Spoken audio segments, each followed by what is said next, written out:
Now let's take a look at this figure 15-16 that comes out of the Stallcup's Electrical Design Book, Volume 2. And I'm going to do this illustration you see here with two videos because of the small typing that you have below it.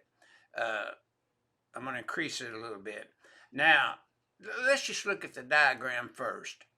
At the left-hand side, you have PV systems that are installed by Article 690. To the right, you have a battery bank that's installed by Article 480.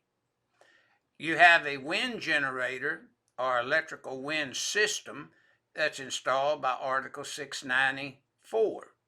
Now, the DC power that these systems generate usually run into a converter, and the converter converts over to AC, or they just use the DC, whichever power source is needed.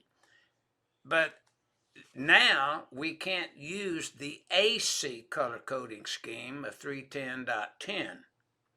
We have to use the DC method of identifying DC power, and that's what we're going to do in the next video when we increase the Note 1 and Note 2 for the polarity of the positive identification or color coding and the negative polarity identification or color coding. And that's what we'll do in the next video.